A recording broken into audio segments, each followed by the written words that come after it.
I'm Lady Aska, and today I want to talk about how you can create and add tails to your avatar using VRoid Studio and Unity. And in the end, there will be a little bonus section on how to add accessories in general that were made outside of VRoid Studio. By now, if the seller doesn't actually offer the .vroid custom item for download, most tails that you can buy from Booth will be pretty useless, since they will go into the overall hair section and you won't be able to add them to your avatar without creating a full hairstyle in that category only. So, for this tutorial, I will show you how to create your own tail, and I will put mine up on my Booth store for free, so you can experiment with it before making your own. The links are, as always, down in the description. First, we start with our avatar that probably has already some hair and some effects attached to it, and select now another hair category that we haven't used yet, so that we can add the tail to all our previous work. This method will obviously only work for the VRoid Studio stable version 1.0 and above. So anything apart from overall hair and a hook, which I probably pronounced horribly wrong now, I'm sorry, can be used. In my case, I still haven't used sides, and will use that now. Remember, if you get the tail from Booth, your avatar also has to have the unused side slot, otherwise it won't work. I may recreate the tail for other categories too, so you guys can choose one that you haven't used yet. Because, as you may know from my import video, these will only work for their respective categories.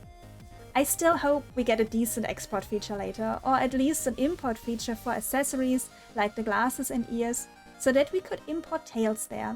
But at the time of this video, this wasn't possible yet.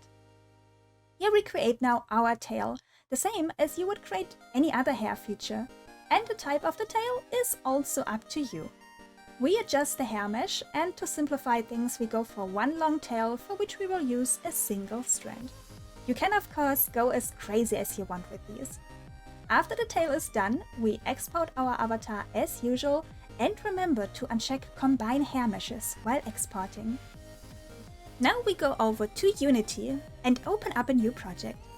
I always do that because it gives you a fresh start with your avatar, and you could add all the other things on later, like natural blend shapes or the custom blend shapes that we created in previous videos. We import the UniVRM plugin as usual and drag our .vrm avatar file into the bottom assets. Now we have to download and import one more plugin, the Unity Bone Weight Transfer, which you can get from Booth for free. Installation follows the same protocol as for the UniVRM plugin. You go to Assets, Import Package, Custom Package, and then select the Uni Bone Weight Transfer plugin. After the pop-up window shows up, confirm with Import, and you're good to go. We only have one strand that we have to take care of, so we drag our avatar into the sample scene, and here we have to click on the little arrow in the front to the right. Don't get scared by all the lines. After you know what you're looking out for, it will be a bit easier to navigate. So first, we want to find our hair that represents our tail at the moment. And to make that easier, we just click on the tail, and we already skip directly to the strand of hair it belongs to, which will be called hair plus a number. Now we go to Tools and open the Bone Weight Transfer plugin. The plugin may be unreadable for most, but you just have to remember the following. The first field is the object you want to move. In our case, the hair, so we actually drag that into the first box. The second field describes the part from where we are taking the tail, which at the moment is the head, since the tail is still basically hair. You can test that by selecting head from the list and move it around. If the tail moves together, it's still attached. So we find the head from the list and drag it into the second box. And the last box is for where we want the tail to attach to now, which is usually the hip for a tail. So we find the hip and drag that into the last box. If you have more than one strand, you would have to repeat this process for all your tail strands or hair strands. Now we just confirm, and the transfer is made automatically.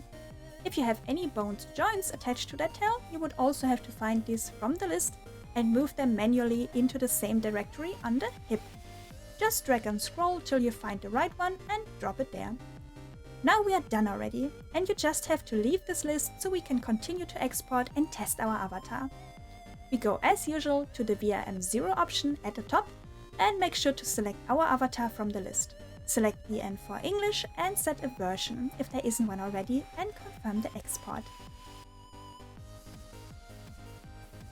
Now we open up VSeeFace and load our avatar in. If everything worked as intended, the tail should now be firmly attached to the back. Here also showcase how it looks if things didn't go right. The tail will behave like hair and hover behind your back from side to side. If you are lucky and bought a tail or any other accessory, like this headset for example, that was already made for Unity, without a hair workaround, all of this will be even easier. In this case, you can just move the asset into the part you want to attach it to.